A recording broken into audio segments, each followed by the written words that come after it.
say we love the alcohol, la la la la la la. Just line them up and we will drink them all, la la la la la la.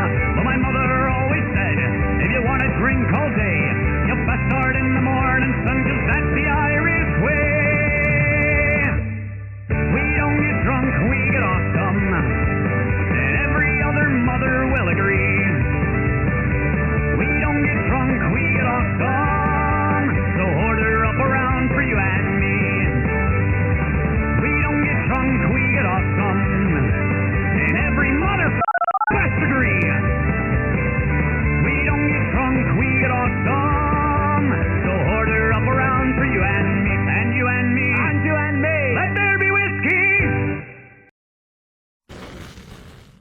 Hey, everybody! Welcome to Nerds with Alcohol. I'm Chris. And I'm Renee. And that's Renee. Russ isn't here right now. He is on his way. Hey, CD. He is on his way. He got held up at work, so he'll be here in a little bit.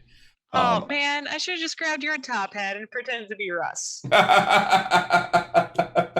Yeah, because everyone would actually fall for that. I mean, something.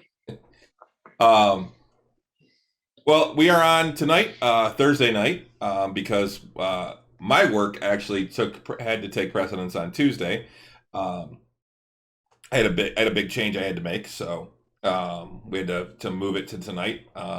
Thank you, CD, for coming out tonight. Appreciate it. Anyone else that comes out, I'm glad to have you. So we're gonna talk some nerd shit with Renee. Are you? I don't know, Renee. You said you'd fill in until Russ got here. Are you planning on sticking around after Russ gets here, or are you just gonna entirely up to you? Peace out. I'm done. That's up to you guys. Okay. I will stick around should you want me to. Otherwise, I will continue to watch the show and try to keep the dogs quiet.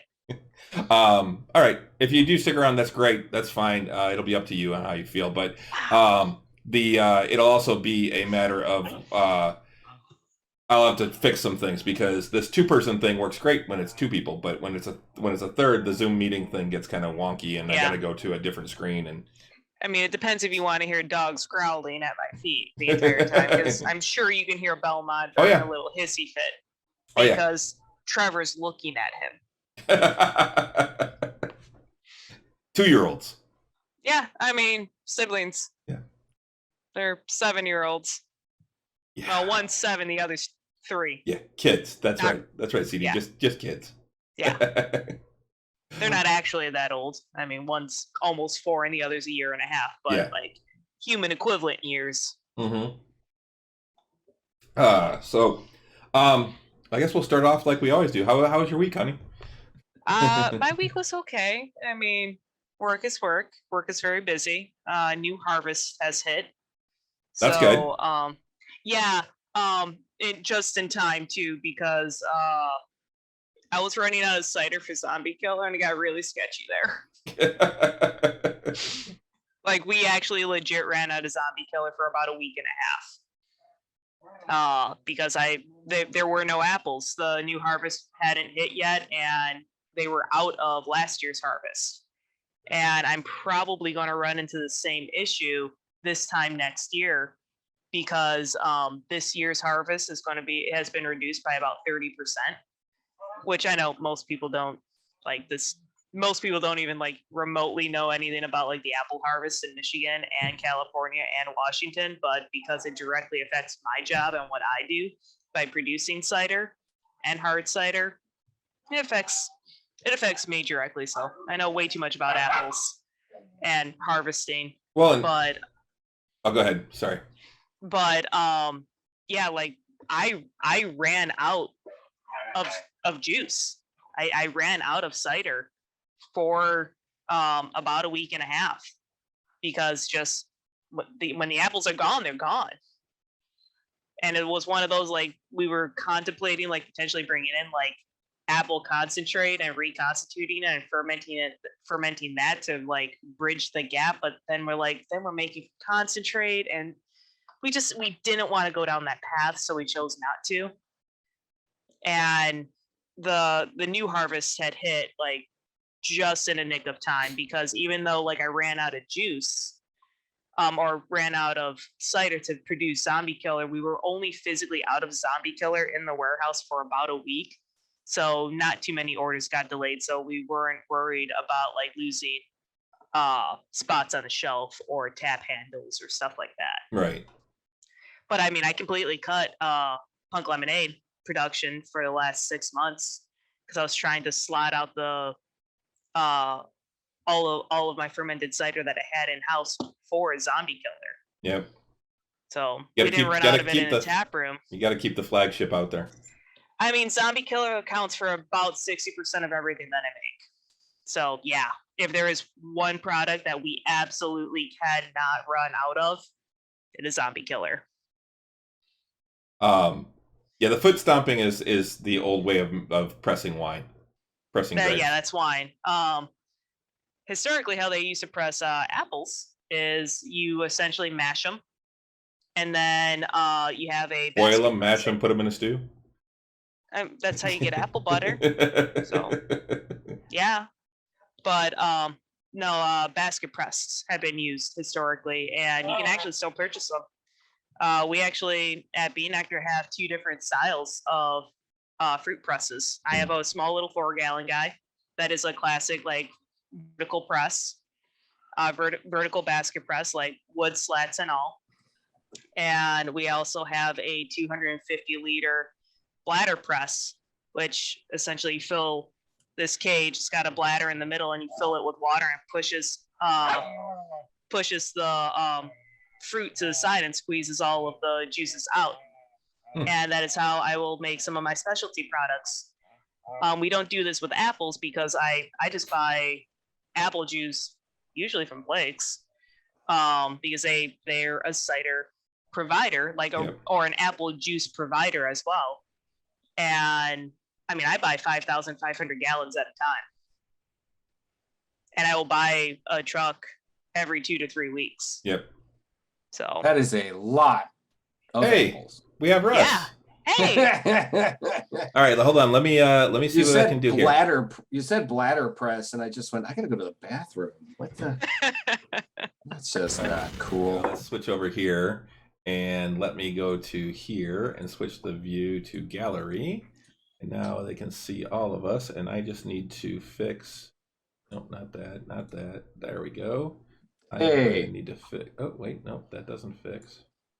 Let's see. Let's bring this in a little, and that should work. It'll just cut me off a little. And wow, what is that? What is in the background there that is actually on? It must be that. Yep, there we go. I mean, it looks good on the stream. Yeah, except that there's some things that are. Wow, the that's wrong. The chat box. Oh, there you go. Yeah, that looks better. Yeah, the chat box is all off. Let's see, width I think is 600, and height is also 600, something like that. Let's see, we're gonna play around with this and see that should work. So the nerd Triforce.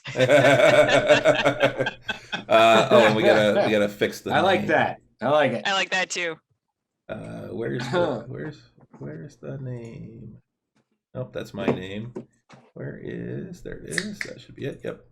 So we're gonna fix this, and we're gonna say Renee, Chris, Russ, and done.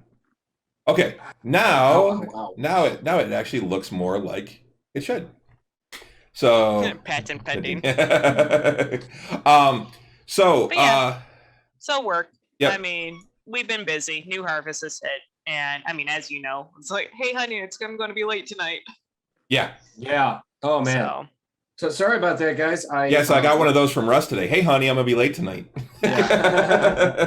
Work has been nuts all week. I got at the beginning of the week, my boss basically looked at me and said, "Okay, so by the end of the week, we need all of this shit done. Like everything that has been in my area that's been waiting for people to paint, for me to be able to get to it." And he just went, "Okay, yeah, everything needs to be done by the end of the week here." And I'm like, Yikes. So I've been busting my ass. I mean, when you basically told me you were like, I can't do Tuesday night, and I was like, there's part of me that was like, oh, good, because then I can stay late to work. And I actually left. We were staying. Some of the gang is staying till 9 o'clock tonight, and I pieced out at like 7:45, and I was like, and that like was what pushing what it. needs to get, I mean, Everything. We're working just on everything needs to get done. Is like, are you just that backlogged, well, Oh. excuse me. or are you prepping for another event? Well, no, I think we're a little backlogged. They don't like to say that, but I think we are. And Chris went away. Yeah, I'm trying to fix my video because I'm on the wrong camera, because normally I use one camera for Zoom and one for this, and I'm hoping I can get it back. Well, Anyway, I mean, it's I really like that photo of you, because I believe that you got that the weekend we met. So I'm a fan. okay, and There we now go. everything is There we go. Yeah. So I was trying. I forget that I have to actually do certain things. So hold on. I'm trying to figure out which webcam that would be. But anyway, so I mean, it's just getting really nuts at work. We've got a lot going on. We're working on the GM float, trying to get as much done on the GM float as possible. If I delete And this. I think they're giving us a big push this week to try and get us caught up a little bit more, or a little bit closer to where we're supposed to be, because we still have 2 more large floats to do before the season's out. Gotcha. And we're done with the first one, more or less. We're about 55%, maybe 60% done on the second one, and then we still have, like I said, 2 more big huge floats to make. Yeah. So I've totally messed this up, and it doesn't look like it's coming back. Hold on, let me see. Let me see what happens if I move us back to the, which is gonna look silly, but all right. So now my camera's there, and I'm wondering if it's because I've got it on here that I can't use it there on Zoom. So I think it's because it's in here, and now it won't let me go back to my other camera, of course. So it's all messed up. CD, we are always a little short-staffed, I'd say. All right. So yeah. So I'm out. Unless I do it this way, which is really gonna kind of suck. Because let's see. I don't know, man. I think you should just leave it that way. If we go this way, then I can actually have Russ and Renee over on the side, but only the one that's speaking. It'll flash back and forth between the 2 of you over on the side. So I will always be in here, but like now you're in there, Russ. If Renee, if you say something, I mean, it switches over to you talking. I can also just drop off if that'll make things easier. Well, I mean, it's up to you. I mean, I hate to have you come on and then just leave. I mean, I know you have other things that you usually do when we're actually doing this. So yeah, you're welcome to stick around if you like. I mean, it's always nice to have you on the show. Okay. I'm going to change the name if I can figure out where the fuck that is. There it is. From that to we'll go Renee/Russ for now.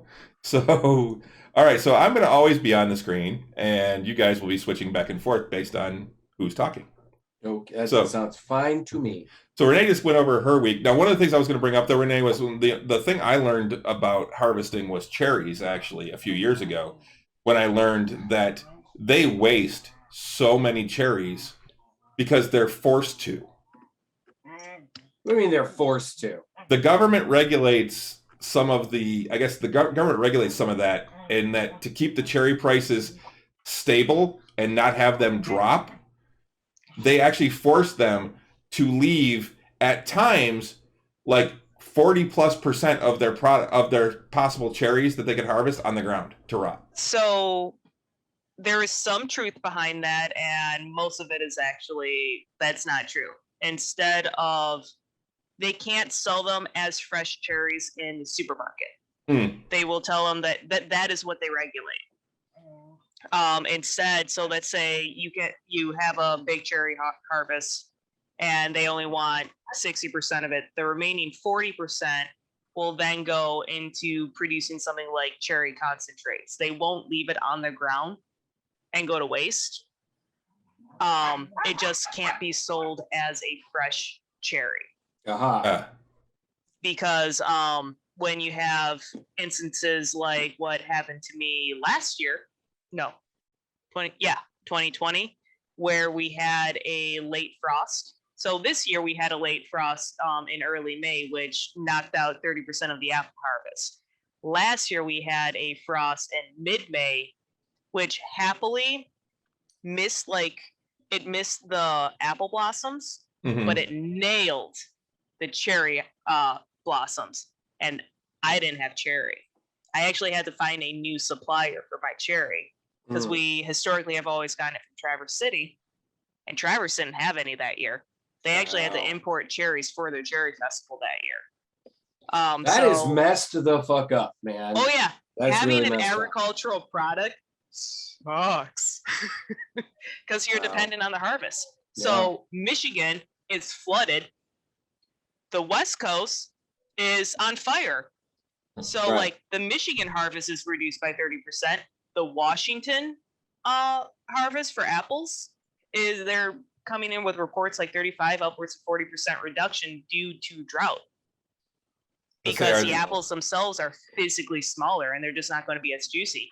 The juice that we get is probably going to be outstanding because it's going to be really concentrated, like nice and sugary and acidic and just good juice, but not a lot of it. So, but yeah, like the whole fruit goes to waste. I'm sure a certain percentage they do just let refertilize the ground, but a lot of it will end up going into like producing like juice concentrates that you can actually purchase. Okay. So like, yes, it goes to waste, but it doesn't at the same time because the farmers are going to make money some way. I knew that there was, when I was in Florida, I heard about the fact that they had, there was a year that the strawberry crop was so big that they were actually letting the strawberries just rot in the fields because they couldn't afford to sell them. Like the government was paying paying the farmers just to leave them rot in the fields, and people were like going up to the farmers and saying, "Look, if you're just letting them, like you're just going to let them rot, bad. Can't we just go and pick them and have them?" And I think some farmers were like, "Go ahead, take them," and then some were like, "No, fuck you." And I was like, wow, that's messed up, you know? Yeah. I mean, let these people have these fucking strawberries, man. What's it going to change for you? You know, you're getting paid, you know? So, but again, a lot of times, like, I'm sure a certain percentage of them would go to rot and just kind of refertilize the soil. Yeah. But a lot of times it will go into producing like a strawberry concentrate because a lot of industries produce concentrates or utilize concentrates, not just like what I do. The current cherry concentrate that I use, I am 90% positive it's the same type of cherry that they use for the flavoring in Pop-Tarts because it smells just like Pop-Tarts. Wow. So I'm wondering if it is an ingredient that Pop-Tart might use. Oh, why not? Why wouldn't it? Yeah. Yeah. It smells identical. It really does. And happily it does really well in cider as well. For real. I've had some of your strawberry flavored stuff, you know? Yeah, and strawberry concentrate is stupid expensive. Stupid expensive. Like there's a reason why Totally Strawberry, the one that we made that tasted like Red Pop, there's a reason why it was a one-time only. Because it was so expensive to make, and it was only because of the cherry concentrate. We might bring it back, maybe, sometime in the future, but I highly doubt it. Strawberry is one of the most expensive concentrates. And I also just got a report last week of the raspberry harvest got nailed by that frost in May. So, probably going to have a hard time getting raspberries as well. Because climate change is a bitch. You're correct. Climate change is a bitch. Yes. We should probably move on. Yeah. How was your week? Sorry. My week was crazy. Crazy busy. It was the end of the festival on Sunday, Saturday, and it was the final weekend of the Ren Fair. I went up on Saturday, had a great time, hung out with my friend my friend Leah and her boyfriend Dave. Got to meet Dave, and Stella also came up with us. She took the day off of work and came up, and it was her first photos time. were amazing. Oh yeah, she took some really great photos last week.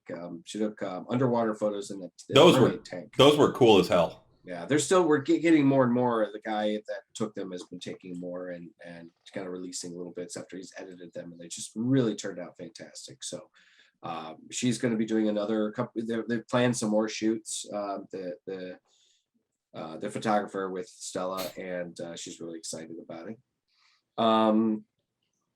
Yeah, so and then work, just like I said, Saturday was a great day.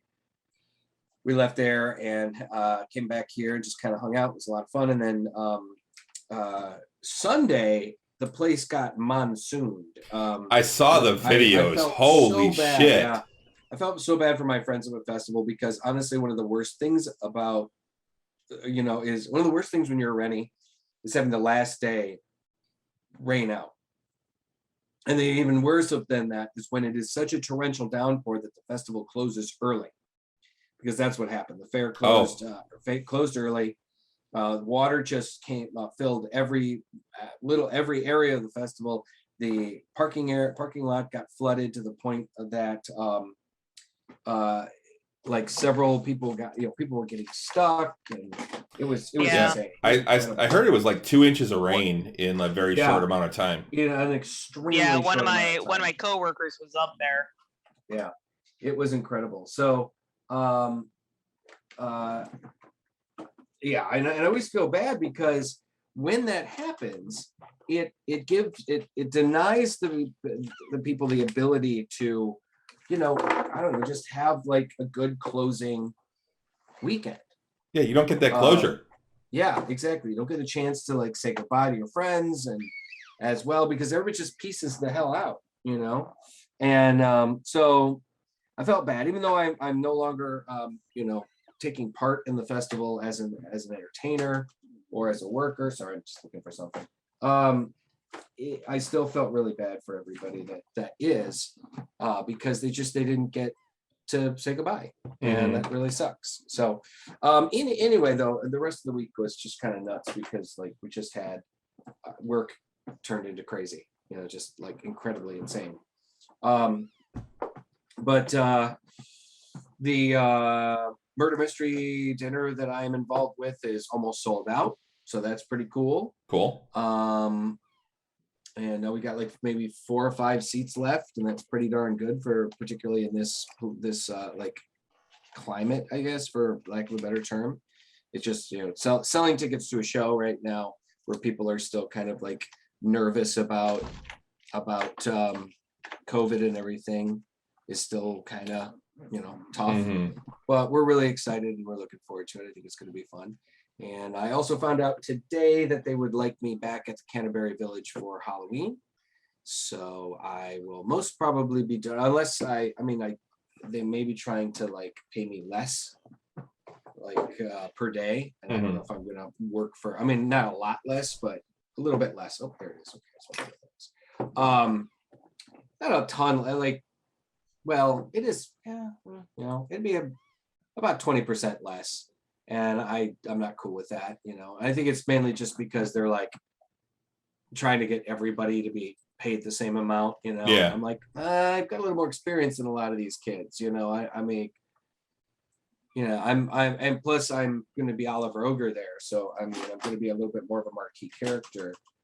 So, and I'm providing my own makeup, I'm doing my own I've got a specialized costume. So anyway, I got to talk to the girl, but I won't be able to do it as much because I've got a lot of things going on this season. But I'm still going to be there, and they would prefer, I guess, even though I'm a exemplary makeup artist, they want me more so as Oliver Ogre. They want me to concentrate on the character as opposed to doing makeup. Cool.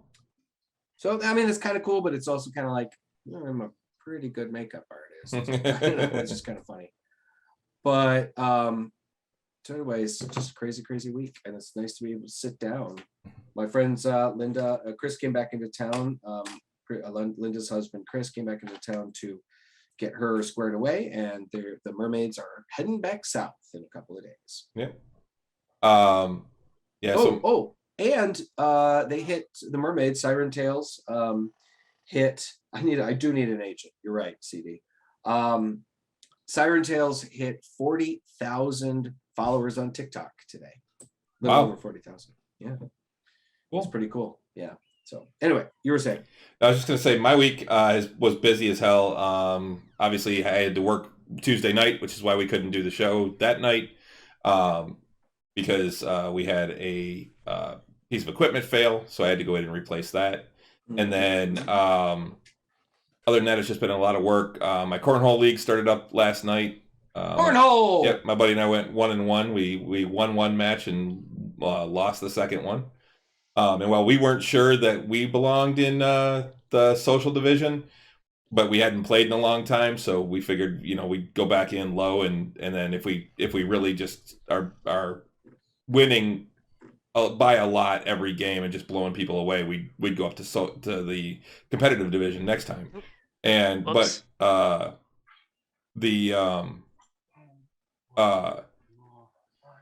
the team if we weren't sure we should be there, the team that we played in the second game, I definitely don't think should be there. And it wasn't even like the guy's regular partner, was his partner's kid or something like that was playing, and they smoked us. I mean, it was close. That they beat us, we beat them, and then the last game was actually really close, but they were hitting like airmails like crazy.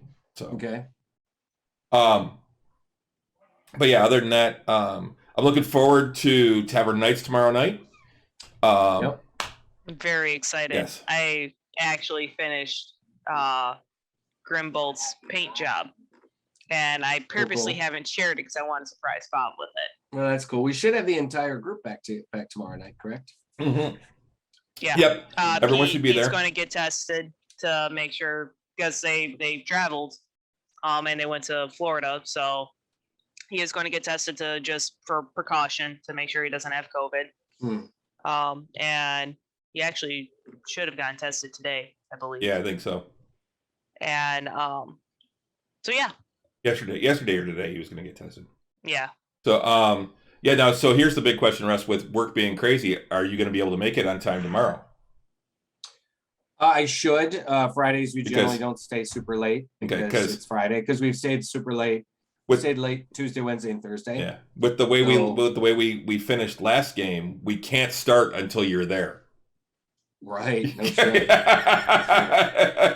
Because nobody's going to role play through that. Yeah. Basically, I will, but it won't be us, Mayor Karras. Right.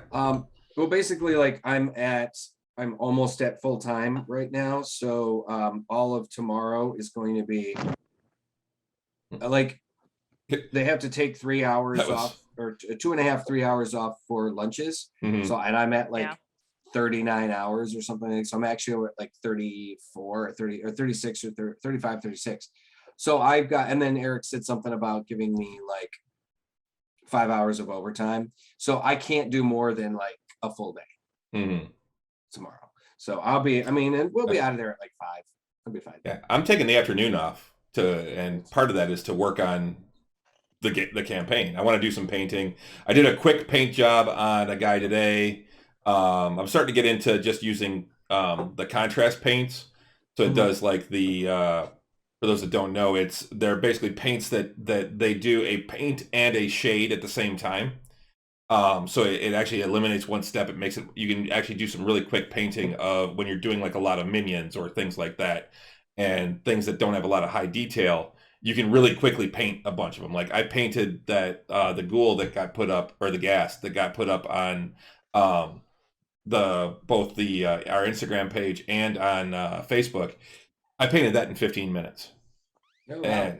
And I think it looks fantastic. It's almost everything except for the tongue is contrast paints. It does look really great. Yeah, contrast paints are awesome if you want to crank out like 10 or more figs at a time. Yeah. Because it does eliminate a step. Yeah, it's I know actually that's what I'm doing for my lower, or like my in Warhammer, like my larger units of like witch elves, like essentially the pawns. Sorry, Trevor just demands the ball thrown. Yeah, contrast paints are awesome. Yeah, and that's what I was going to say. They're great for like Warhammer because you can crank out your armies, your units really quickly. But yeah, other than that, I'm really looking forward to tomorrow. That's been what's getting me through the week this week because it's been a crazy week. So Pete's literally having like withdrawals. Because he hasn't played in like over a month. He hasn't played in like 6 weeks. It was pretty funny. Because we skipped one, and then he was out of town for the last one, so it's been like 6 weeks since he's played. Yeah, I can tell you can tell he's getting a little twitchy. Yep. So let's go around. Are you drinking anything tonight, Russ? Yeah, I'm drinking. I've had this before, but I'm going to revisit it this evening. The Old Smoky. Oh, it is apple pie ginger. Apple pie ginger moonshine cocktail. It's a canned cocktail, one of these canned cocktails. It is 12 ounces. It's a 9% alcohol, so a nice 18 proof liqueur. Tended from Tennessee moonshine. Good stuff. Our apple pie ginger combines real Old Smoky moonshine distilled in Tennessee with the flavors of baked apple pie and spicy ginger ale. Enjoy this lightly sparkling moonshine cocktail chilled or over ice, and don't forget to share it with your friends. So I've had this once before on the show. It's fun. It's good. It's good stuff. You can really, the ginger really comes across, and so if you like ginger, but it's not too much. It's not like some ginger shit where it's like, holy shit, I'm overwhelmed. So I like it. Cool. Very good. Yeah, CD, I've never seen that cocktail myself in any of the stores, but I will definitely be looking for it because it sounds delicious. Yeah. What about you, Renee? I am having a lovely wine by Cooper's Hawk, which should be, I don't know if they are nationwide, but I know they're in many states. They're based out of California. I know there are 2 locations in Michigan. They're both not a pub, but like a fine dining. The restaurant as well as an actual winery, or they commission a bunch of wineries to make sole products for them. But I am having Cal Rosso. It's CALROSSO. Commissioned by Cooper's Hawk, and it's a California red. It's a California red blend, so it's not a varietal. And I'm really enjoying it. It's definitely on the drier side, which I love. I love like nice dry red wines.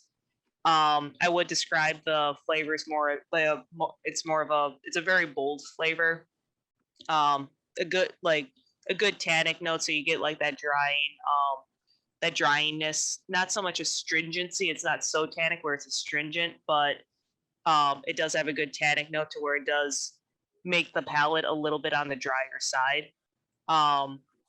Not a super acetic flavor. Not like a good, or not an acetic flavor. So that's good.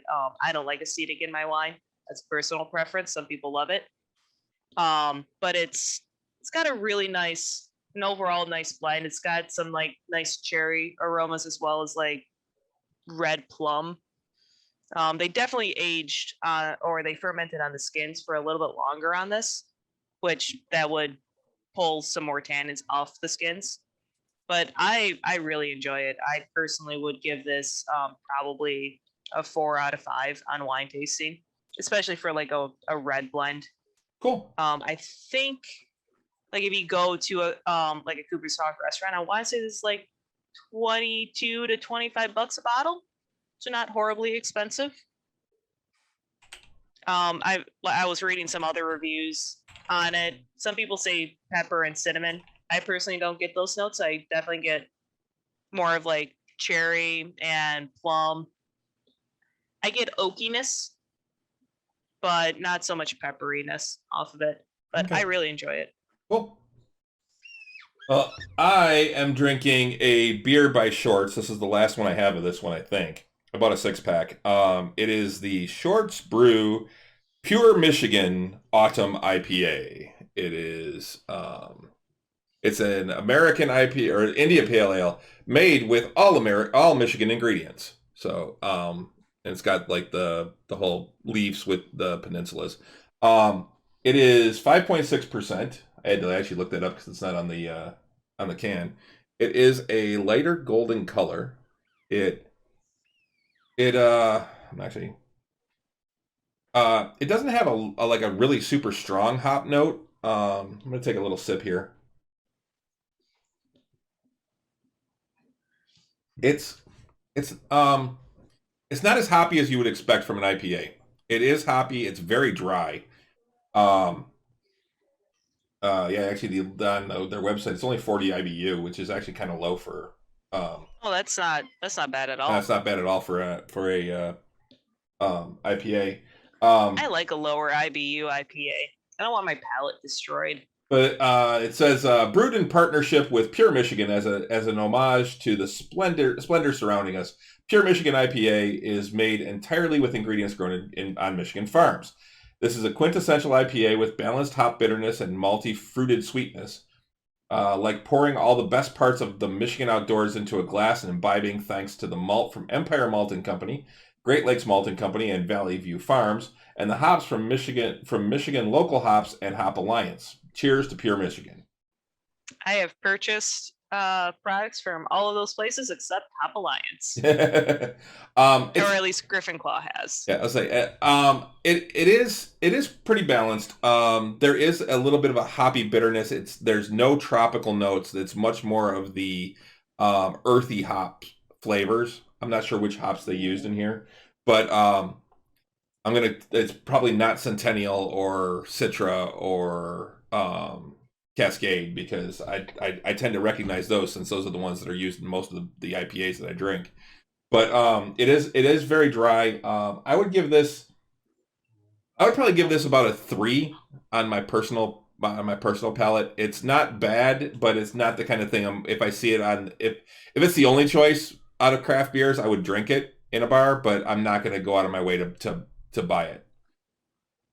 So, but again, it's not bad. If you like IPAs, it's not a bad one to give a shot. So I didn't even think about it.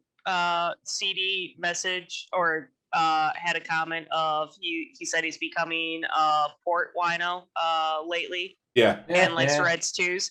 And I started like instinctually like responding via text. I'm like, I can just verbally say this. I am a Cab Sauv person and a Petite Syrah wine person myself. In the ways of white wines, I like Cabernet or Cab Blancs as well.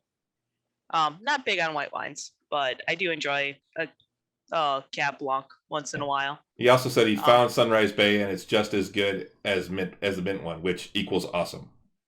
Awesome! I'm super happy to hear that. That warms my heart. I like it when people enjoy things that I make. That's why I do what I do. All right, so you've got the Cooper's Hawk. Which one was it? Cal Rosso. I've got the Shorts Brew Pure Michigan Autumn IPA, and Russ, you had the smoky apple pie with ginger. Tennessee moonshine apple pie ginger. Nice. Sweet. All right. I'm gonna have to find that. That sounds delicious. Yeah, that's the thing. I'm like, I want to try that.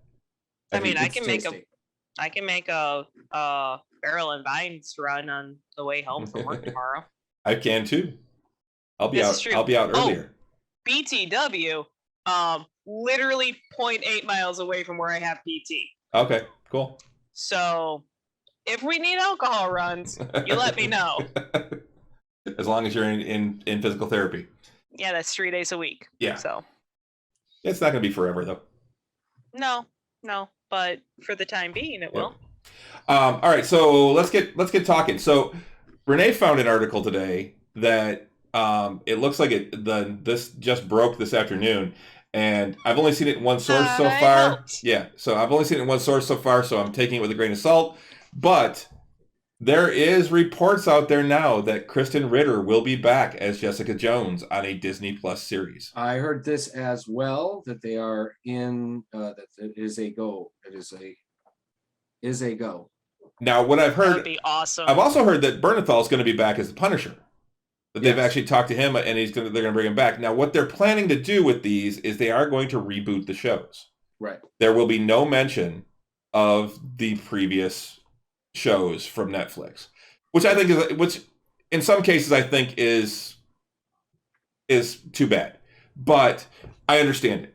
Yeah, because honestly, I mean, out of all of those shows, I mean, I would say, I mean, like, it's hard to put to pick one, but I'd say Daredevil was probably the top, followed by a quick, very short second was Jessica Jones, because I mean, it was a solid, really solid show Mm-hmm. on Netflix. In fact, I don't know if I actually watched the third season, so I need to get back to that. But you were saying, But yeah, so I had read that there's no word on anything about it. It's just coming out saying that she will be back. And there's a lot of speculation though that if Disney likes to get all the people back from these shows, so are they going to get able to get other people back? I hear Mike Coulter is done playing Luke Cage, which sucks because he was fantastic as Luke Cage. I really enjoyed Luke Cage and his portrayal of Luke Cage. You throw enough money at somebody, you know. And Dictator Mouse has all the money in the world. Yeah, for sure. So yes, but there's also talk of, will they get Carrie Ann Moss to come back and play Hogarth? Will they get what's her name? Her best friend. Who's her? Oh, the one who played Triss. Yeah, Trish. Yeah, that I was trying to think of her character name. Are they going to get her to come back? It's all these other people. Are they going to get them to come back to redo their portrayals? Yeah. I did not watch the third season. You would be kind of dumb to not actually get a contract with Dictator Mouse, right? Yes, I would say that is a dumb move. You should definitely get a piece of break you off a piece on that pie. Break you off a piece of that MCU bar. Exactly. I think, and I've heard Krysten Ritter has said that she absolutely loves playing Jessica Jones. Mm-hmm. That she loved playing the character, doing the whole thing, and it was fantastic for her. So what I'd like to see is them release all of the shows on DVD or Blu-ray again. I mean, some of the seasons were released, but not all of them. And I don't know if it's because, Disney just wants people to watch them on Netflix, if they just want to watch them on Disney Plus or what. But, I think it sucks that we haven't seen all of the episodes, all the series on Blu-ray. But Disney is notorious for doing that they tend to hang on to those Blu-ray or DVD rights. You don't see that stuff right away. The movies will be released relatively quickly, but shows, things that are on their pay sites and stuff, not so much. I still haven't gone out to see Shang-Chi, and it's really driving me. Yeah, it's driving me nuts too. I really want to see that. Hey, we at least watched Black Widow finally. Yeah, we did. Right. And they are releasing more and more trailers for Eternals all the time. I'm seeing more and more stuff. They've released another big trailer this week showing more stuff. The more I see about the Eternals, the more excited I'm getting. Yeah, I'm really looking forward to that. It's got a hell of a cast too. So I'm really kind of, I want to see how they all come together. But yeah, I'm excited about this. They're saying that, there's also now talk that, could we see Krysten Ritter show up before her show? Could she get introduced in another show? Could she be a private detective in She-Hulk? I have heard that rumor as well. Jennifer Walters and Jessica Jones are actually very good friends in the comic. So that would make total sense. Wow, the dogs are actually stealing Russ's camera. Yeah. Okay. It would make total sense to see Jessica Jones show up in the She-Hulk TV show. Well, I mean, I want to know it. You know, are we going to see Charlie Cox in She-Hulk? But we're going to see him in Spider-Man. We know we're going to see him in Spider-Man. Yeah, well, that's the rumor. I don't know if it's been fully confirmed, but we are supposed to see him. They're saying we are supposed to see him. Yeah, we will see Matt Murdock. We will not see Daredevil. As the standalone Netflix shows, like, I really enjoyed those stories. I'm bummed out that they're essentially going to just retcon those stories and just make them their own entities as separate stories. Right. That's part of the multiverse. I really loved them. Yeah. I never had, or I haven't watched Punisher yet. It's the only one I haven't watched. But like, I loved Jessica Jones, especially the first season. First season I thought was absolutely outstanding. Extremely solid. Yep. Extremely good shows. I thought Daredevil was fantastic. Daredevil, Luke Cage was solid. The only one I thought was really weak, particularly in its first season, was Iron Fist. Right. Yeah. And I will say the second season was way better. It was. I feel like they didn't give the actors enough time to like actually learn how to fight in that, because the choreography was bad. Yeah, the fight sequences in Daredevil were just so amazing, especially like that hallway fight scene. Yeah, well, that's the thing when incredible. When you really think about it too. I mean, Iron Fist is supposed to be, his whole thing is kung fu. His whole thing is martial arts. I mean, yes, Daredevil is a martial artist. And then when the fight scenes are just kind of like meh. Yeah, like, come on, man. Well, it was more that the actor himself was just kind of, you know. I mean, I think it was a poor casting, and they needed better fight choreography. Now, the fight choreography did get better in the second season. Like I said, the second season was leaps and bounds better. It was still the weakest of all of the second seasons, I think. Correct. It was. But even the story itself was a little bit weak. It's a spoiler around rich kid, you know. Had learned a very valuable lesson. Yeah. That's a very good way to put it, honestly. I like Colleen Wing. She was the best thing I think to come out of that show. And I loved that she at the end became the Iron Fist, you know, and was channeling it like through her sword. But then I liked how Danny was still at the end a Iron Fist. He was channeling his chi through his guns now and then. And even though I'm not a big fan of that whole like, oh, let's make him a gun guy, I still thought, oh, okay, this is actually pretty cool. So the fact that he was still, you know, still a part of it, you know. So overall, you know, I still am just really looking forward to seeing what they're going to do with those characters. And I would really, really love to see those characters show up in some of the movies and stuff.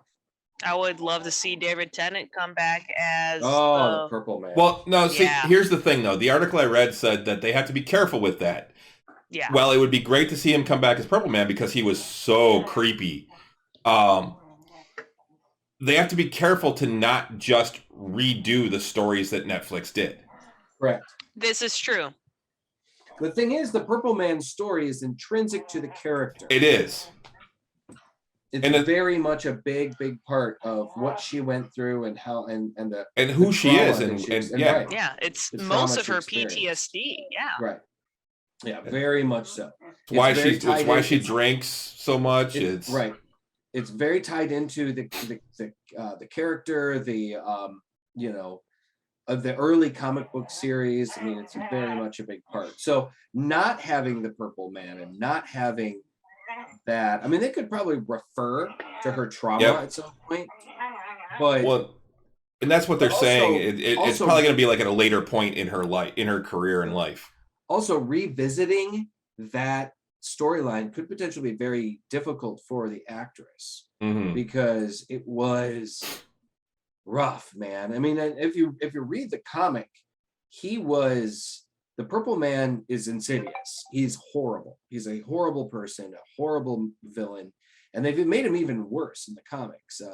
He controls people's minds. He controls them so wholly that they don't even get it. You know, they don't understand that they're being controlled, and that's why it took so long and so much for her to get, you know, to get away from him. And eventually, I mean, I think they established in the show that she became immune to his pheromone control, because it's all pheromonic too. It's not mental, it's all pheromones. In the comics, he actually is purple.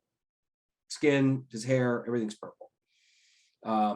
In the show, he wore a purple suit. A lot of purple. And then I think in the very last episode, the way the light shone on him, his skin looked purple. But like when he took control of her in the comics, he didn't just like, it was a very adult comic at the time, because that's the thing. The original Alias comic books were actually outside of normal continuity. And then they were so popular and so well received, they kind of did a soft reboot and kind of worked her into continuity. But they did definitely work Kilgrave into her origin and whatnot. And in the original stories, they were part of Marvel's like Black Line or something like that, or Max Line, I think it was called. So it was more of an adult line of storytelling. So it was alluded to the fact that he turned her into his like love slave, and she was not only his enforcer, but she was for months was he used and abused her in every way imaginable. And that's another one of the reasons why her trauma was so intense. It wasn't why her PTSD was so intense. He wasn't just telling her to go and beat this guy's ass or collect that person. She was raped over and over and over again. She was raped over and over and over again. So, and that's one of the things that they kind of gloss over it a little bit. But in the comics, it's made very clear that that's what happened. But yeah, so my thing is that I don't know that Jessica Jones fits the Disney model for a Disney Plus show. So I think my concern is that they're going to soften her too much, and she's going to lose that edge, and it's not going to be the same show. And that'll be an issue, because if they do that, it's going to change things. It's going to change who the character is, and that's why I think it'd be better as a Hulu show. And that's what I said to Renee when I was reading. I said this should be on Hulu, not on Disney Plus. Right, exactly. At the same time, Disney's got a couple rated R films under their belt now, so they might be exploring. This could be their first opportunity to have a 18 plus show. Yeah, maybe. To have a PG-13 or a mature rated show. Mm. They could explore that. I mean, Disney was apprehensive to have a rated R movie for decades. And now they have two. For which one?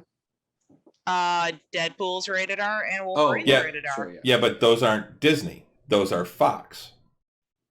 But they own them. Well, they own them, but that Disney has had a I forget which one was it? Touchstone. Touchstone was there. Was their more mature line? If they had a more mature movie, they would put it on Touchstone, not on Disney, because the Disney name is not any of those. You will never see. Yeah. I don't think we're ever going to see a rated R Deadpool with the Disney logo on it. We might see Marvel. This is true, but it's not going to be Disney. Right. Yeah, that's a good point. Before it'll be distributed by Disney, but it just won't carry that Disney. But yes, both Wolverine and Deadpool were picked up. Those were acquired by Disney through the Fox acquisition, because Fox owned the rights to the X-Men, actually all mutants. Yeah. So they got the both Deadpool and X-Men. Correct. So. Well, anyway. We'll probably move on. Yep. So, Motor City Comic Con is next week. Correct. I was looking coming weekend, but next weekend, 15th to the 17th. Yep. I was looking at tickets today and about shit myself when I saw one. First of all, so a weekend is $85. The weekend pass is $85. Which yeah, it's Friday, Saturday, Sunday. That's not too bad. The Saturday only is $40. Now, if you want the VIP for the weekend, where you get like a T-shirt or a bag and some other stuff, premier seating, you get special seating at panels and everything, and in autograph lines. I guess you get a fast pass for autograph lines, but that's $250. Motherfucker. Wow. And then the one that got me was, so two of the guests are Tom Welling and Michael Rosenbaum. Yeah. From Smallville. Correct. Clark Clark Kent and Lex Luthor. And honestly, Rosenbaum is one of my favorite Lexes. Yeah, I thought he was absolutely fantastic. And his podcast is fantastic. I've been listening. I haven't listened to it. I need to actually start listening to that one. That's one I want to check out. But they are going to do a thing on Saturday night called Smallville, or Saturday Night Smallville. Smallville Nights, it's called. Is it? I thought it was Saturday Night Smallville or something. That might be what they're calling it, but he calls it Smallville Nights. But basically what they're doing is it's him and Welling are going to be together. It's a panel type of thing. They're going to be up on stage. They're going to read scenes from, like, especially like first season, I guess, of Smallville, when Clark and Lex were still friends.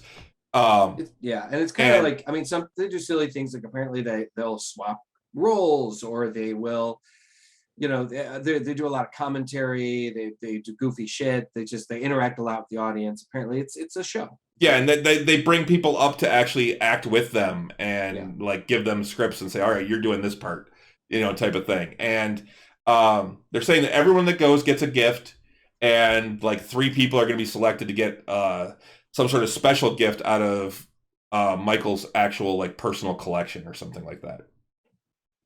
Those tickets are not included in the price of admission they're a separate thing. There's like 3 things that are separate admission fees.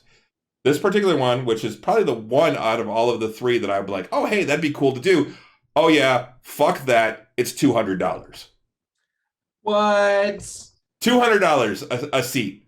That's ridiculous. That's really, that's no. $200. $200, and you still have to pay to get into the convention. That's ridiculous. I would say $100.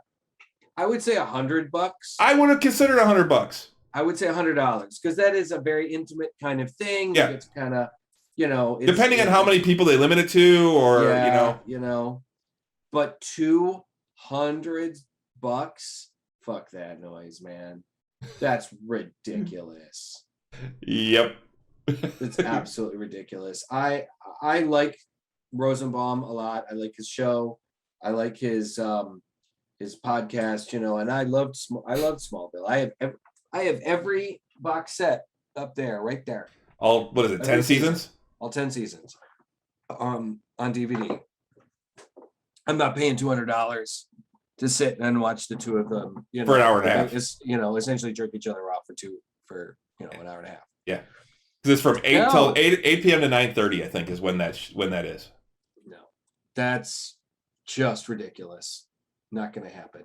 Yeah, I only made it through, like, I made it through to where it looked like they killed everybody off, like when they killed Chloe off, and that season finale. That was the last season I watched of Smallville. I didn't actually get into it after that. I keep meaning to go back and watch it, because I did enjoy the show. Yeah. And yeah, CD said it loved Smallville, although the last few were meh. Yeah, I mean, it was a good show, but from what I think I missed a lot of the last like 2 seasons. Well, but a lot of people feel that the show, although, you know, was still well received, and it's one of the most successful shows of its type, that the last couple of seasons were a little on the weaker side. Yeah, so CD said it, and they would not let him fly until, spoiler, last episode. Well, and there's a reason for that. From the beginning, they said no flights, no tights. Right, absolutely. They said that once Clark flies, the show's over. Yep, because it's no longer Smallville. It's right. Even though he was a superhero before that. Yeah. You know, when he was the Blur, you know, the red, blue Blur, or whatever they called him. You know, he was just running around, and he still wore his, you know, black T-shirt with the S on it. Wasn't the Flash originally like the Blur too? Isn't that what they called him? I think so. Yeah. I'd have to. It's been a while, but I mean, I liked how they introduced a lot of the characters. I mean, they kind of introduced the Justice League very early. You know, he got to know everybody but Batman. You know, and there were scripts written for Bruce Wayne to be on the show. Like Clark was going to meet Bruce. They're going to meet each other at some point. There was like a 2-episode arc, and they even talked about like Clark saying something to Bruce to the effect of, hey man, get help. I mean, I think you could really use some help, kind to be honest, get some psychotherapy, dude, that kind of thing. I'm surprised that, Clark never came to Gotham in the Gotham show the way that they were fucking throwing characters around for Bruce to meet at 15. Right. Well, that's the thing. It's tied into the TV rights of the specific characters. Like, I know, but but still, it was my one issue with Gotham. I really had a hard time getting into Gotham, but I still have to watch the last season. Yeah. I also have, I think, I have all 5 seasons of Gotham up there. If it's a superhero show, you've got it. Excuse me. If it's a superhero show and I don't hate it, I'll probably support it at least on some level. I might purchase it, in a DVD set or something like that. If it's a comic book related show. And Renee, you haven't seen any of Smallville, right? Nope. I had a friend in high school or in junior high and high school when the show was airing who was absolutely obsessed with it. So I know a lot of the storyline because you just told it to me, but I've never actually seen a single episode of it. It was a solid show. It was good. I mean, it had a lot of solid. Oh, it is Smallville nights. You were right. Yeah, particularly in the evenings, particularly in the first couple of seasons, it was very much a mutant of the week because they established that kryptonite, beyond hurting Clark, it would mutate humans and give them powers or give them some kind of, kryptonite related abilities. But it was almost always like, kind of a monkey's paw kind of power. Like it might make you super strong, but it would make you age extra fast or things like that. So the first season or two, you saw a lot of humans getting infected with kryptonite kind of situations, and then Clark having to deal with it. So kind of a monster of the week kind of show, similar to Buffy and Supernatural. CD said it was for teenagers, really, and it was one of those teenage shows like I'd Buffy. Say it started that way, and then the actors grew up. It was 10 years. Worked. I mean, Tom Welling was like 30 playing a 15-year-old, wasn't he? I mean, he was. I think he was in his early 20s when the show started, and he was like 30 when the show ended, or something like that. Yeah. Which he actually went on to be on Lucifer. He did. He played Cain. Welling has been, if you look at his IMDb, he's very kind of. He's had a somewhat limited career, but I think he did that on purpose because he probably did. I think he did very well play on Smallville, and so he chose his roles afterwards, but very carefully. So the other thing that got me about the MC3, as it's being called, website, is that they have almost no fucking information on there. You can buy tickets. They tell you how much those are. They tell you where it is. It's going to be at the Suburban Collection Showplace in Novi. Yeah.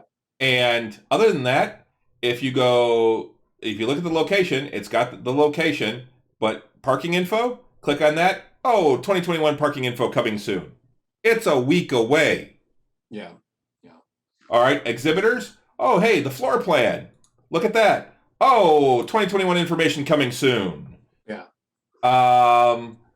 Let's see. Attractions and events. All right, let's see. I want to figure out what panels I want to go to. Panels Q&A. One of our biggest attractions at Motor City Comic Con is the guest panels. Come sit or stand with like-minded fans and be entertained by your favorite celebrity, artist, or writer.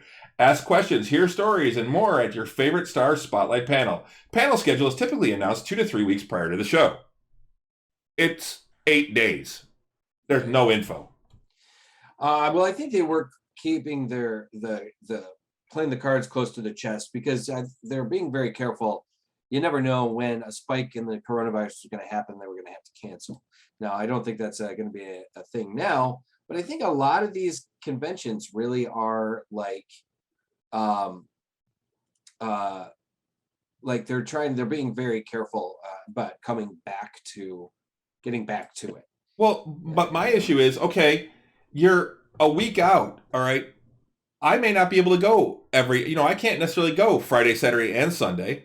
Right. So I want to pick my day. So I want to pick what panel I want to see and what guests I want to see. What day makes most sense for me. If I can't do that a week out, then you're probably not going to get me to go. Right. People need to plan that kind of shit. They do. You got to remember too, a lot of these cons are not planned by people that are doing it professionally or year round. You know, I mean, this is kind of similar to a Renaissance festival. These conventions, they have like a company that runs them or handles them, but then they farm out a lot of stuff to people that only do it weekends for 3 months. You know, they work on it for a very short amount of time. So they are basically employing a lot of part-timers, a lot of people that do it as a hobby. So I wouldn't be surprised if a lot of shit has fallen through the cracks. Now that's no excuse. I mean, this is a professional, this is a big deal, and it should be treated as such. People are making a lot of money on this situation. Now, I did see when I went to the buy photos section where you can actually sign up for photo ops ahead of time. You can buy your photo op ahead of time, so that way you know you're going to get it, that type of thing.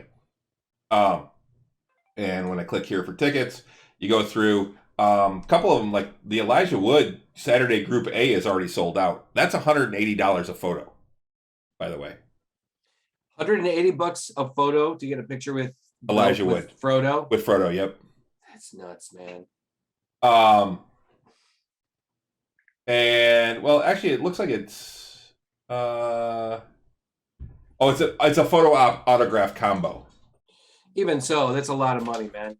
I mean, like for Ice-T, if you want to get a photo and autograph combination, like with both him and his wife, it's like $130.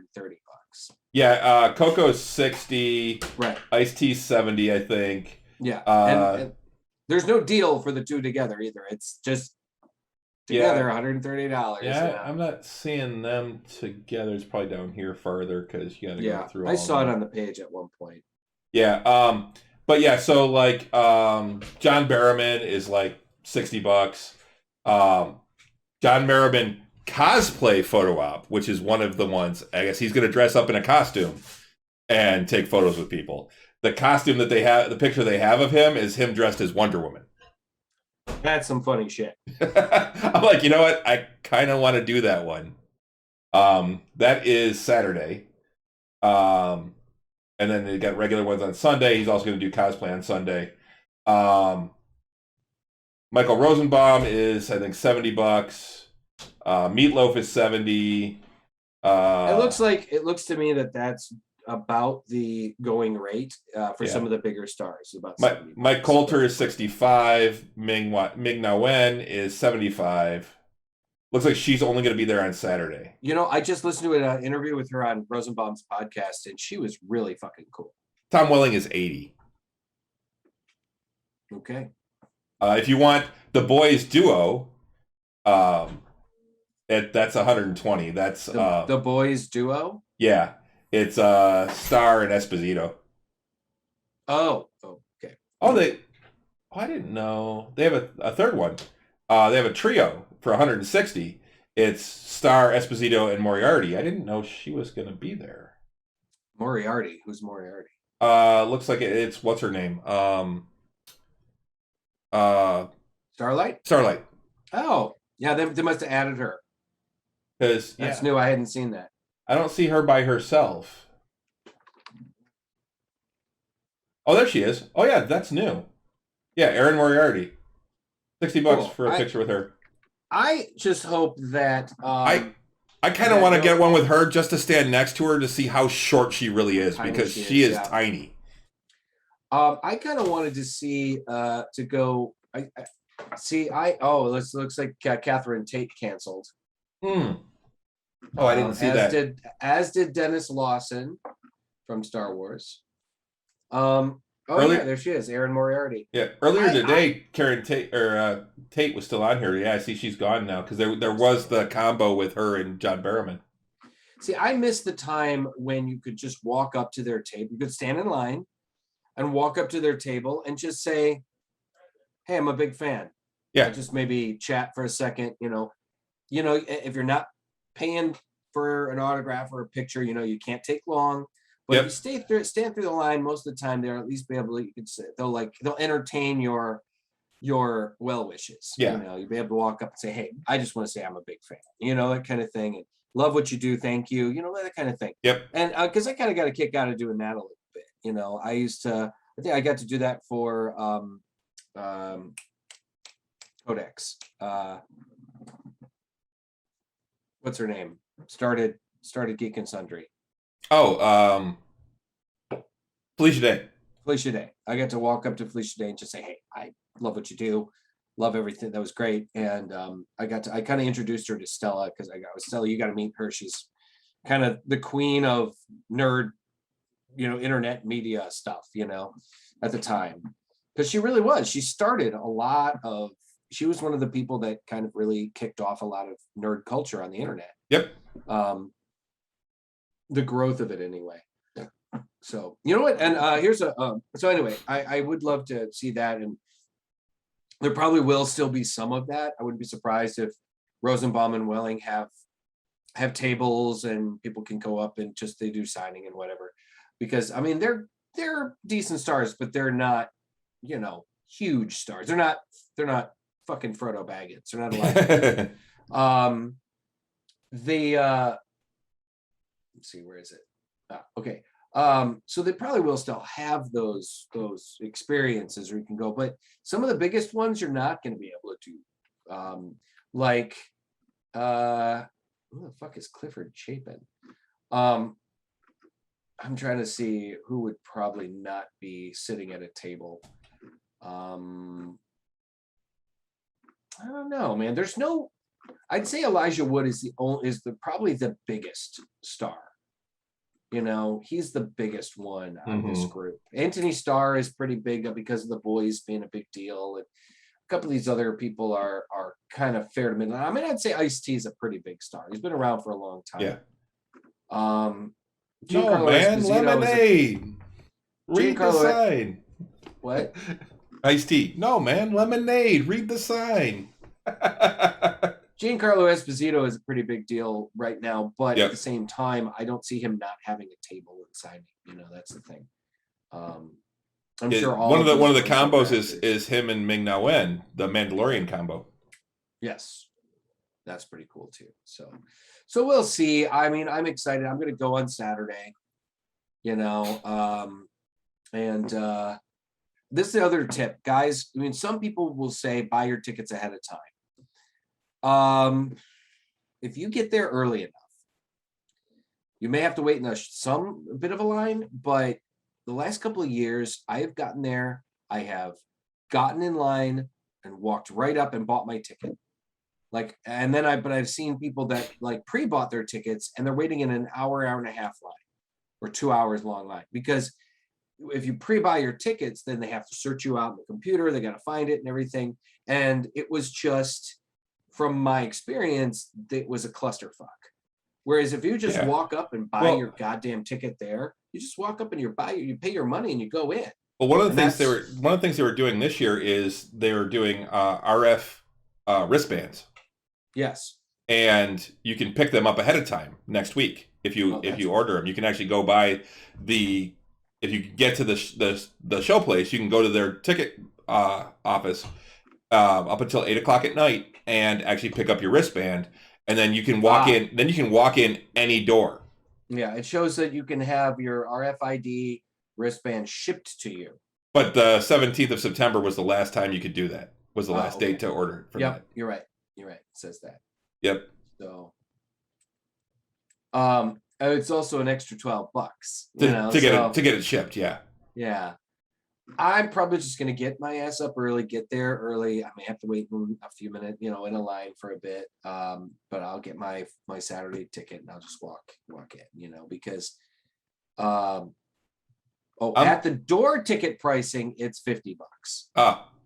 So you $10 more, you might be able to just walk up and buy, so it depends. It does say processing fees, adding it at checkout. So, yes, your $40 ticket online, maybe $40, but there's going to be a processing fee at the very least. So anyway, guys, buyer beware. That's what I always say when it comes to the cons. You know, you just got to watch it. Let's see. Do that. Oh, it wants me to fill everything out before I get a total price. I was looking. It actually says it's just a subtotal of 80. So I don't see any of the fees yet. So that was with 2 tickets. So, Yeah. but yeah, I'm planning on going. I'm hoping to go on Saturday. I haven't fully committed to it yet, but I'm seriously thinking about doing it. So we can be, nerds at the con. Nerds at the con. Eventually, we should look into some kind of table at the convention. We'll have to look into the prices and stuff, and perhaps next year we'll actually have a presence as Nerds with Alcohol at Motor City Comic Con. Motor City Comic Con. Yeah, we should look at some of the smaller ones too, just to maybe try it out, like the Great Lakes Comic Con or something like that. So, but yeah, so we should move on. The only other thing I've got tonight is What If from last week. I don't want to talk about last night's episode because I haven't watched it yet. I haven't watched it either. I actually purposely didn't watch it because I didn't want to know what was happening. Because holy shit, last week's episode. What was last week? It was What If Ultron won? Yes. Shit. Did I finish watching that? I did. Okay. I did. I actually just rewatched because it leads right into this. Yes. Yeah, it was a cliffhanger. So basically the premise behind this is, and actually the Watcher's talking at the beginning, and he's talking about this one breaks my heart. He actually says that at the beginning, and it's a world where instead of the Avengers getting what's it called, the box, basically, where they built the Vision was created. Yes, the Vision was created, and Ultron actually gets it and succeeds in creating himself a body. Yeah, he succeeds in transferring his mind into the Vision body. Yeah, which is what he was originally going to do because he considered it the ultimate form. Yeah, and so he gets control of the mind gem and all of that, and he wins. He actually launches all of the nuclear weapons on the planet and nukes all of humanity. Well, most of humanity. At the time, Black Widow and Hawkeye are actually flying out to space to take out the satellites in a Quinjet, but they're too late. Right. And you see, it goes into the whole thing where they're trying to come up with more of an analog AI he can't control. Well, but before we get to that, earlier on, in that fight scene, before he does that, you see a broken Cap shield. You see Mjolnir laying on the ground and Thor laying next to it. You see the Hulk crumpled up in the background, and then you see Tony Stark with his face mask off, but in the Iron Man suit, saying, this isn't what you were created for, and all this, and he basically says something about you're imperfect or something. That's why you must all die. And he just does this big burst, and it basically sets off all the computers and then launches all the missiles.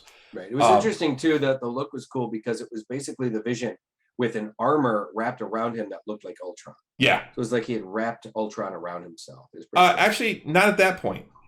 He was still just Vision there.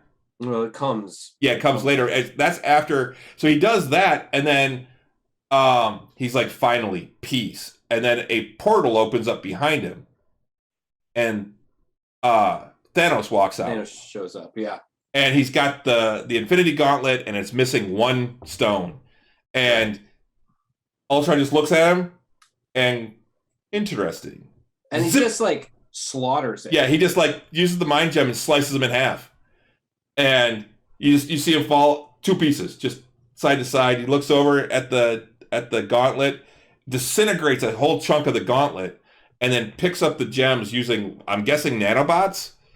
And then and basically that's when he creates that armor for himself, and then puts all of the Infinity Stones into the armor. Oh, that's what it was. Yeah. Yeah. So then he's Ultron, the most powerful AI you know, and then he becomes Ultron with the Infinity Stones. Yes. And you're like, and he he grabs the Infinity Stones and he's suddenly like, I can see. Well, yeah, and that's the thing. And then you hear the Watcher talking. You see the Watcher standing behind him, and he's talking, and they're zooming in, and you get like just like one eye, and you see his eye moving around, Ultron's eye, and then he's like, and they show his back, and he's like, "Who said that?" Yeah. And the Watcher's like, "What? Oh shit!" Yeah. Yeah. And then Ultron turns, and we see the Watcher in his little crystal palace. And he's looking out, and you see Ultron on the other side, and he's like, "I see you." Yeah. And he's like, "Shit," and wipes it. Yeah. And it was crazy, you know. It's just like you actually see the Watcher react more with a lot more humanity, you know. And that's and he even says, he's like, "What the hell? I've seen everything, and what the hell was that?" Right. Yeah. Well, see, in the comics too, Uatu was always a very stoic character. You know, he's not. He doesn't express a whole lot of emotion. He's always been just kind of like, I'm the Watcher. You know, it's just he doesn't say things like, you know, holy shit or Merlin's beard or whatever, you know, or by the cosmos.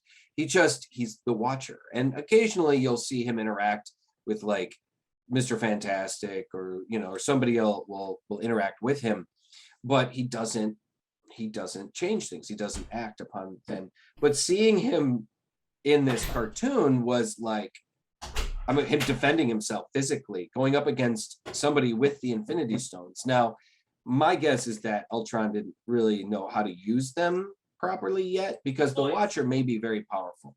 He's godlike in ability, but well, okay, so that was actually somebody with all of the Infinity. That was actually later. I just realized that we actually skipped a big step. So earlier on, we see Hawkeye and Black Widow fighting together, and Hawkeye's lost an arm. He's got a mechanical arm.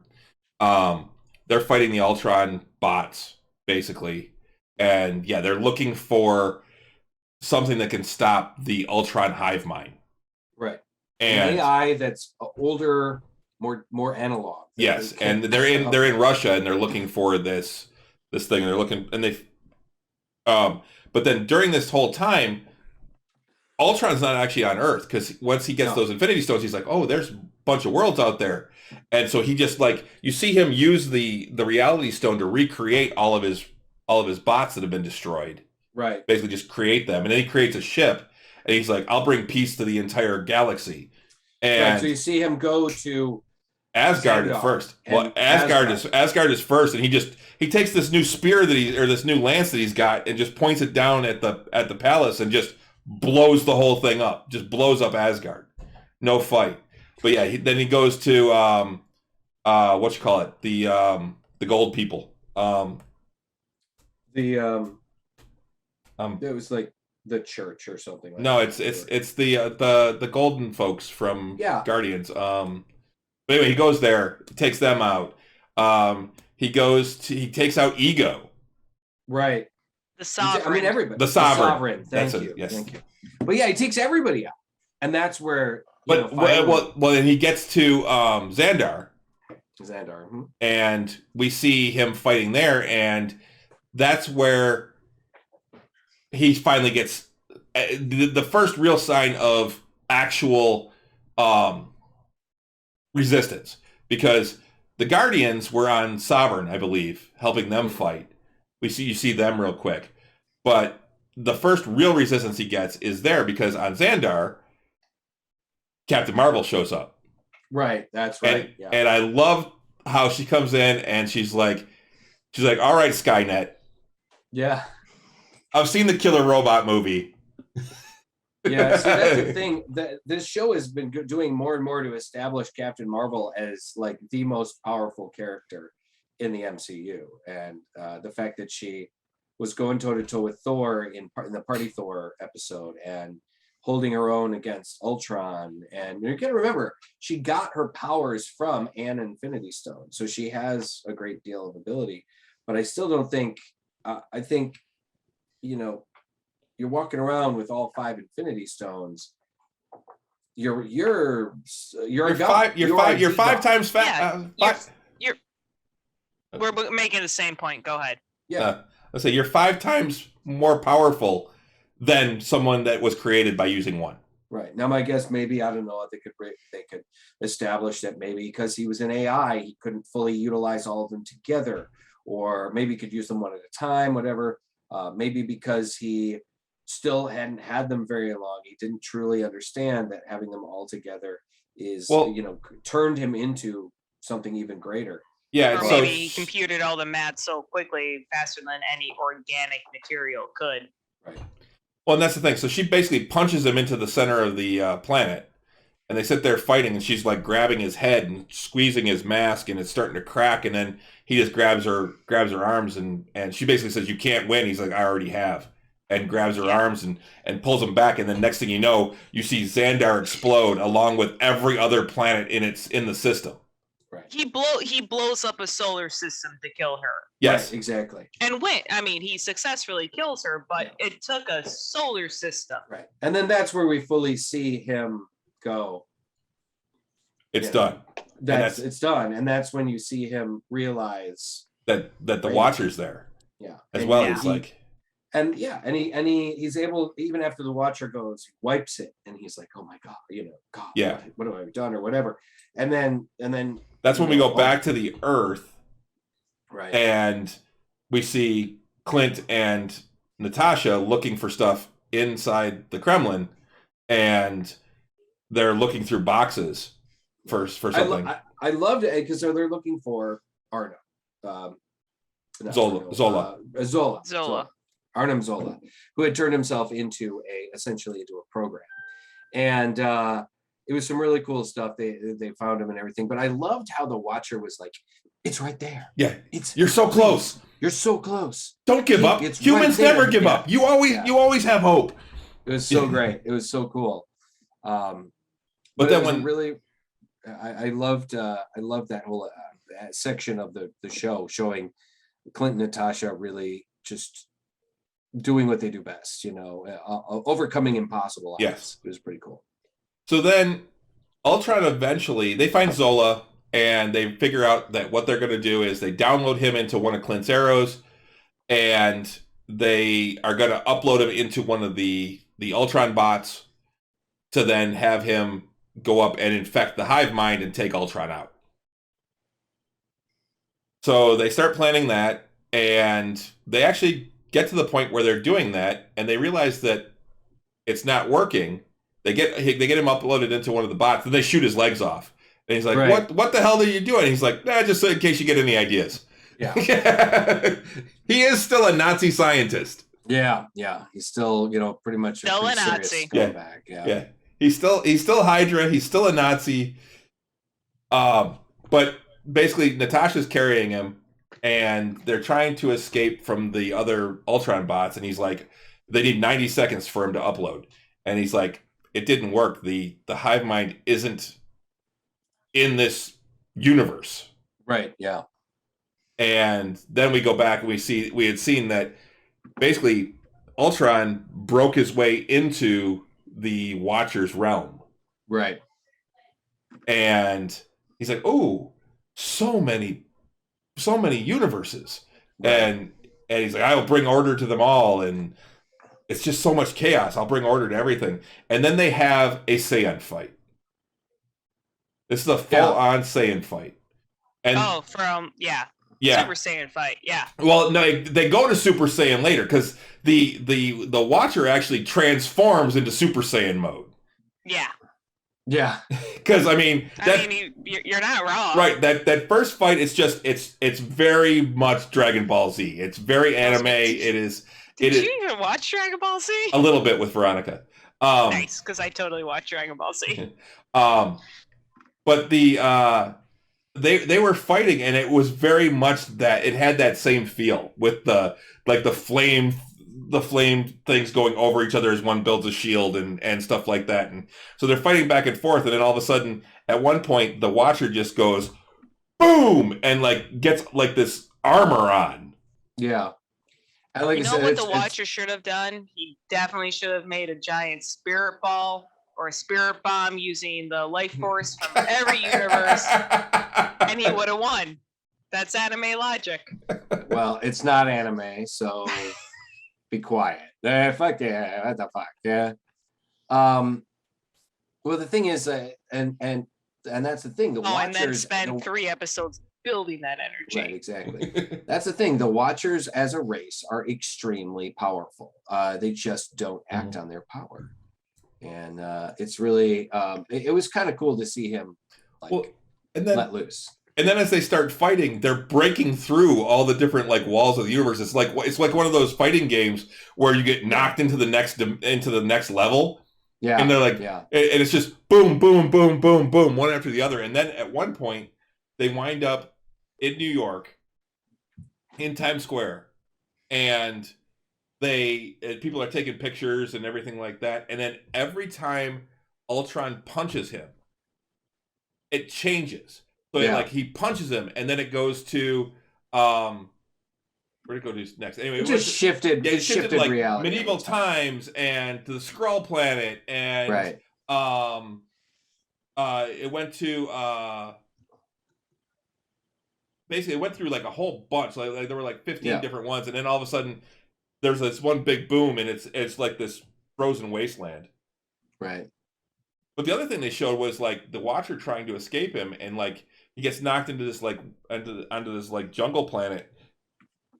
Ultron shows up and just goes zit, and like wipes away all vegetation and just becomes a desert. Right. The amount of power that was in that fight. Yeah, it was really incredible. You know, I mean, could you imagine like storyboarding that fight? Oh yeah, just incredible. You know, it's okay. So building. This is what we're gonna do now, and then now this, and then now this, and then now this, and then. But thankfully, you know, to wrap things up a little bit, the Watcher gets away. Yes. And he's like, "Holy shit, what have I done?" Because he opened up the multiverse to a conquering force that's essentially a genocidal force. Yeah. So you see him then go to you see the evil Doctor Strange. Yes. And he's like, I've been in a prison of my own making for whatever. And it's like, I know how you feel. Or, I can't remember the dialogue completely, but he was all like, I need you to hear me. I need to hear you say it. Yeah, he's like, so it's time. And he's like, I need to hear you say it. Yeah. And so he finally, and the Watcher does, I need your help.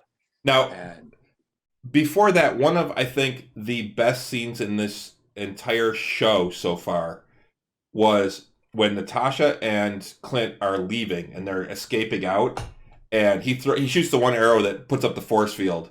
Yeah. And the Ultrons are starting to break through it, and the Zolobot is starting to shoot their hands, and Natasha's shooting. She's like, "Come on!" He's like, "I told you, Nat, I don't want to fight anymore." Right. And she because she's holding on to him, and it's very much a reversal of the scene from Endgame, where she sacrifices herself so they can get the Soul Stone. Right. But he's holding on to her. He's like, I told you I don't want to fight anymore. And he's like, get out. And he pushes himself off. And as he turns, he pulls out basically the nuke arrow. Yeah. And they show him pull it back. And the scene there where it was him falling in slow motion and all the Ultron bots breaking through at the same time as he shot the arrow. It was such a cool looking, artistically cool scene. Yeah, it was really fucking cool. I mean, it's just another example of how awesome this show is. Yeah, you know. And then of course, so from what I understand, the following season episode, which I haven't watched yet, basically it leads right into like the Watcher forming a team to try and stop. Yep. And Ultron, this incredible, the ultimate Ultron, and he gathers other characters from the previous universes and the other things he's visited. So I did hear, though, there was something that I heard about that apparently because one of the series is supposed to be 10 episodes, because of COVID, one of the episodes wasn't able to get finished on time. So they had to unfortunately push that episode back to next season. And the What If finale references one of that episode, unfortunately. So there's a character and there's a couple like characters and stuff that you don't we haven't met. We haven't met yet. That ends up being in that the Guardians of the Multiverse kind of episode. And I'm not gonna go into it, spoil it, but it is, some of the characters we're gonna encounter in this final episode are ones that we haven't been introduced to yet. So we should probably wrap things up. But late. Overall though, it was a great show. Oh yeah, absolutely. Great show. It's a great show all around. I'm thrilled that it went off as well as it did. People have said that the T'Challa Star-Lord needs his own series. People have also said the same thing about Captain Carter. I think we're just going to continue to see some of these characters over and over again. So one of the things though in this episode, every time Natasha would land and she would do her Black Widow thing, I'm like, poser. That's all I can think about now when she does her little pose is her sister going, "You're a poser." So anyway, I had a couple of things, but like I said, it's getting late. We should probably wrap things up. I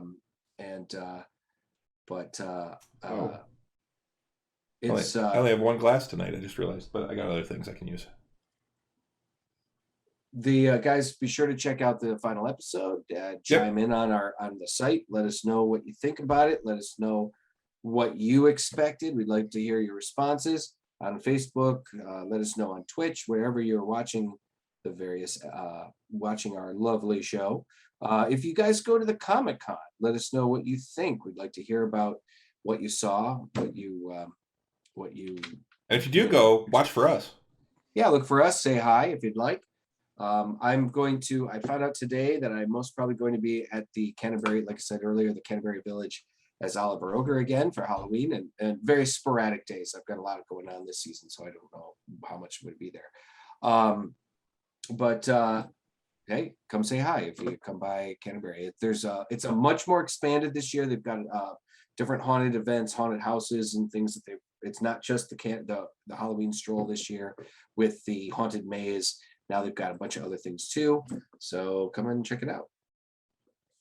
Other than that, ladies and gentlemen, you can download and stream Nerds of Alcohol, all of the places you can find quality podcasting. Guys, we're on iTunes, the Google Play Store. We're on Spotify, Stitcher, iHeartRadio, and the Odyssey app every Tuesday night. Normally every Tuesday night at 8 o'clock here on Drinking Nerds on Twitch. And Chris puts the episode up on our YouTube page a couple of days later.